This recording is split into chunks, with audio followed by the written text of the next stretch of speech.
can't forget the day we met. Your eyes. Oh my God, is this thing gonna work? What is up, everybody? This is Titus Nietzsche Anderson for SoFrumano.com. This week, we are going to talk about mental models and your results. I'm sorry, I'm just kind of flustered because I'm trying to work with this recording equipment and it's not cooperating. But I think it may work this time. All right, before we get started, this videocast, is copyright 2020 Titus Nietzsche Anderson.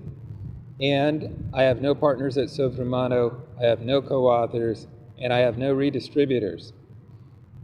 If you're watching this videocast on any platform other than SoFrumano.com or at the Patreon, that's patreon.com/SoFrumano, then you're watching a bootlegged copy. All right, we're going to be using pictures again this weekend because my nose was broken about 3 weeks ago in a hate crime. As I was crossing the street, a guy hit me in the nose and it tore my lip and it broke my nose. And my nose is still healing and it looks like it's going to be pretty close to the way that it was before, but it has not fully healed yet. Okay, this video cast is going to be kind of quick. So before, in the past, I have given you different heuristics that you can apply to information. And it's basic stuff. It just means that there's a population, you take a sample space, and then you start applying different heuristics to it. And that's all a mental model is. And 4 of the ones that I've given you in the past before are things like cause and effect, geography, sample space, and temporal. So if you wake up in the morning and there's a bunch of mushrooms in the front yard, then first one's cause and effect. How did they get here? Why are they here? I mean, what are they doing here? Second one is geography. We have mushrooms here in Los Angeles. Do they have mushrooms over there in New York? I'm just curious. Third one is sample space. Are all of these mushrooms the same? Or does the next door neighbor, does he also have mushrooms in his front yard? Fourth one is temporal. How long are mushrooms normally in the front yard? Is this a recurring cycle? Are they growing in number or decreasing? And over what time period? Based on this information, what can I project or what can I predict? Those are some very simple data sets that you can apply to any sample space. And those are not the only ones, but those are 4 basic ones that you may want to get in the habit of using when looking around. So beyond that, for this video cast, I wanted to give you some ways that mental models can be used in unexpected ways, and they can be used on you in some very unexpected ways. First thing I want to do is sensitize you to seeing them where they have been invisible in the past. So one example is at places like a rock concert. Rock concert has a certain motif, a certain feel, and a certain look to it. And the type of music that will be played is a mental model or a heuristic. Your favorite authors or poets have a way of putting words together that create a mental model. Another place where you will find mental models is in parties. It could be a Christmas party or it could be a Halloween party. In other broadcasts, I've given you different ways that you can get to your goals. Number 1 is conflict. You can fight for it, or you can go to war for it. Number 2 was cooperation. That means you take turns, you share, you barter, you pass the ball around, things like that. Number 3 is you can avoid other people, and you can just go it alone.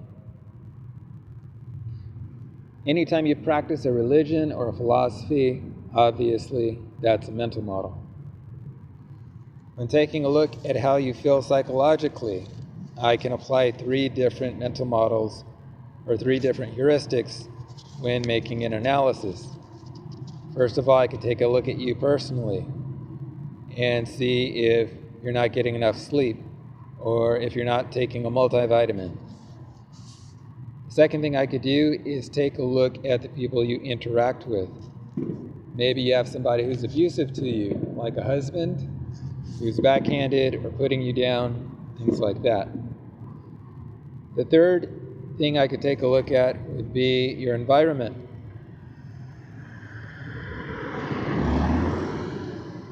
Maybe you just don't like where you work.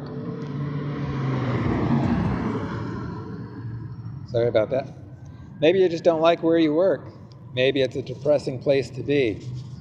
Maybe it's a hazardous place to be.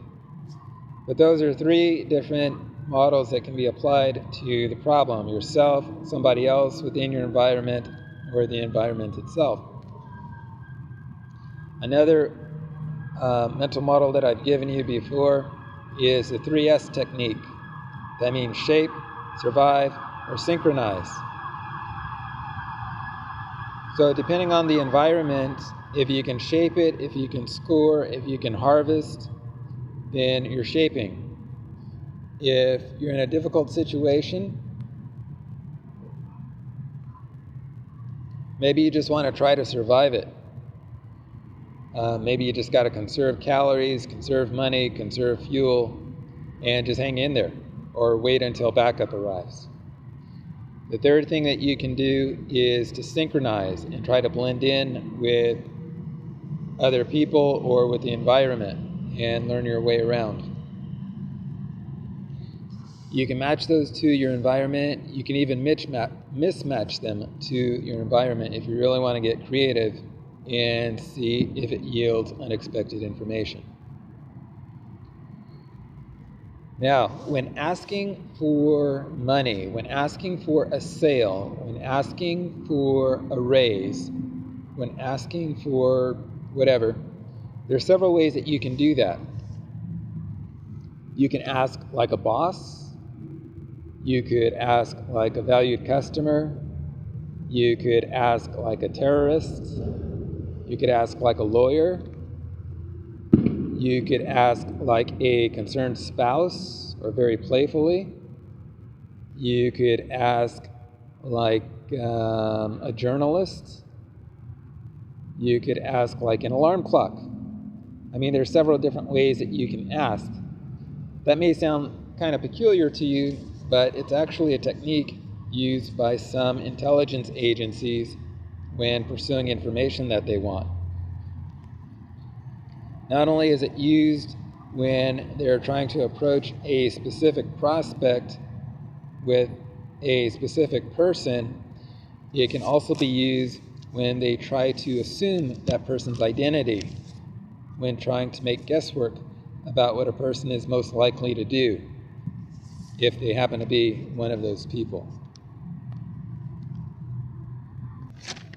All right, let's move on to a new section. Mental models can also be dangerous. If you're sorting for one criteria, it can cause you to miss another. So let me give you a quick example. When I was about 25 years old or so, Anthony Robbins had released an audio cassette program, and it was called Unlimited Power. And it's a very good program. I recommend that you check it out if you're unfamiliar with it. One of the exercises that he would instruct listeners to do would be to look around the room and notice everything around you that is brown. So if you have a second and you can do it safely, go ahead and do it.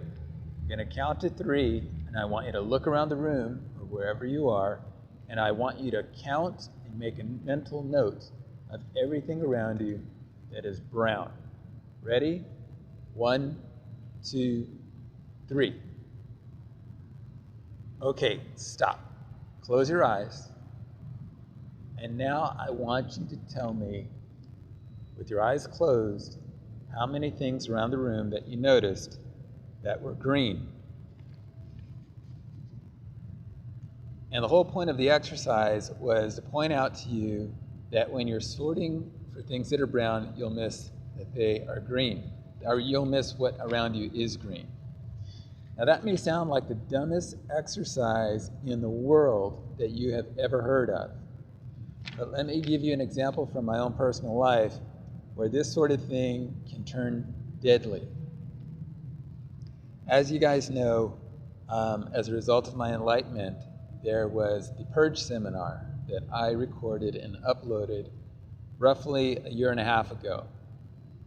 Despite the fact that there is overwhelming evidence of my enlightenment and the fact that I am a mathematical anomaly who is going to fulfill certain Bible prophecies and who fills the shoes for many different eschatologies, including Christian, Buddhist, Hindu, Old Testament, and German, the police in Hollywood refuse to acknowledge that I am wrongfully trapped and continue to bully me around because, as some say, I'm a Mexican. They won't acknowledge that I might also be something else or fall into other criterias or other people. So as a Mexican, I'm safe to bully around, I'm safe to steal from. But if I were the Messiah, or if I were a Christ, then that would be unacceptable. So they won't acknowledge that. So they're going to stick with me being Mexican.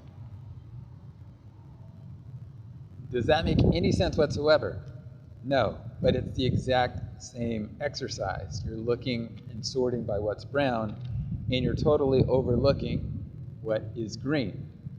That may sound like a fallacy in logic. It's called an either or, but it's actually a mental model that you can use. All right, let's take a look at another example.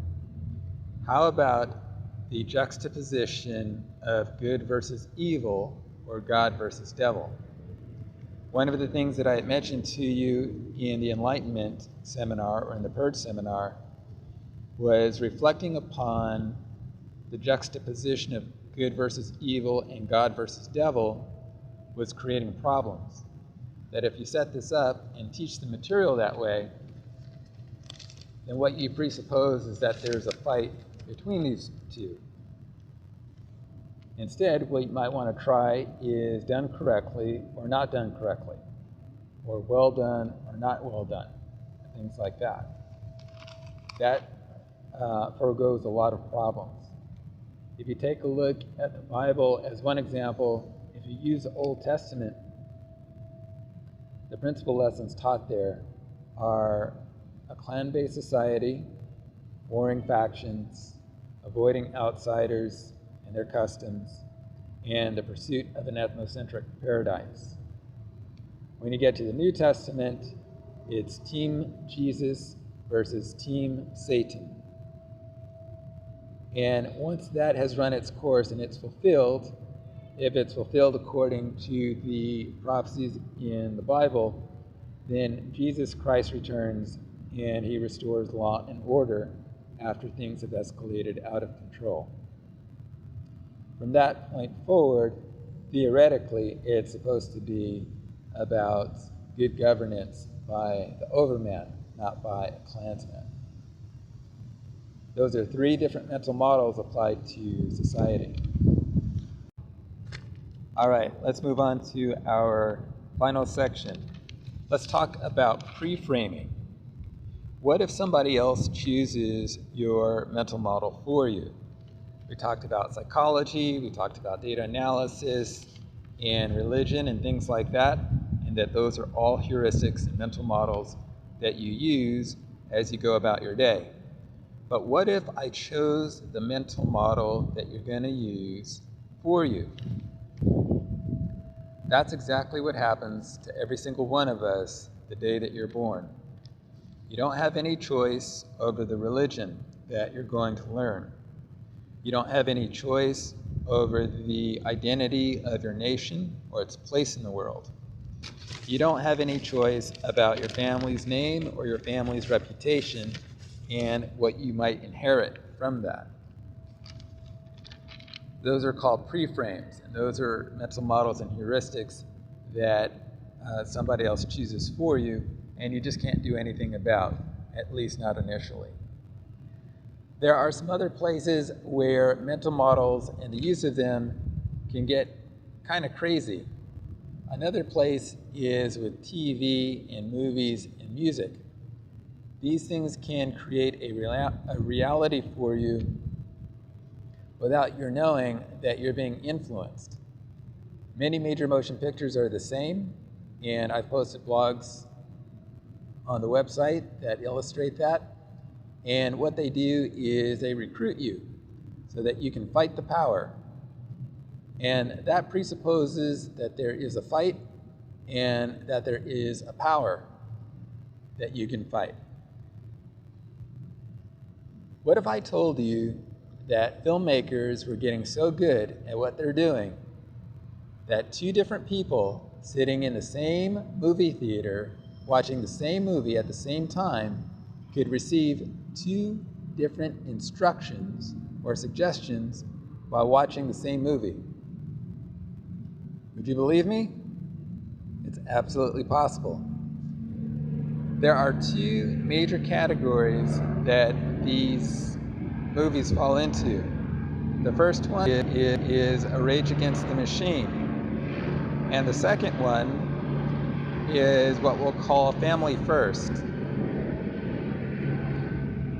If you're paying attention, you will notice that some people are persuaded to think about family first, and some people are seduced to Rage Against the Machine. And if that isn't crazy enough for you, think about this. If you really follow through on the suggestions that are being given to you while watching this movie, one of these days you're going to end up working for the United States Army as a police officer, as a sheriff, as an FBI agent, or something like that. And you'll be sitting right next to the same person you were sitting next to in the movie theater, even though they saw a different suggestion and a different reason to join the United States Army. I gotta tell you, that's pretty clever. All right, in conclusion, the results that you get in your life are directly proportional to the accuracy of your mental models. They influence your behavior, your spending, your diet, your philosophy, your lifestyle, and so forth. Some people recommend that you start with the end in mind and work backwards. When you do that, what you're doing is you're reverse engineering certain data into your mental model so that you have what you need moving forward. It's just reverse engineering. Successful startups in Silicon Valley tend to run anywhere between 80 to 120 different tests per month, looking for the best model for their business. That means they're testing approaches, pricing, locations, salespeople, manufacturing, and things like that. Churches and religious organizations sometimes never make any changes at all to the religious books or the texts that they use. They're not seeking the best model, they're assuming that they have the best model, and they're requiring everyone there to apply that model to the environment around them. Pay attention to the feedback that you get from the environment around you. Pay attention to the feedback that markets and Earth give you. One of the things I had posted on Twitter was to pay attention to the feedback that the Earth is giving you, but somebody added something else to it and it sounded a lot better. Pay attention to the feedback that markets and the Earth give you. Sounds kind of stupid, but if you want safety, you shouldn't have dirty water. You shouldn't become acclimated to it, or you could, that's a mental model, or you could say that's just intolerable. That's another mental model that will lead you to a different result. All right, you guys, that's going to do it for us this week. If you don't like the results that you're getting in life, maybe you're using the wrong model, or maybe people are bringing the wrong model to the table and requiring you to use it. So it's something to think about. I hope you guys enjoy this week's podcast. That's going to wrap it up for this week. Have a great day. Bye-bye.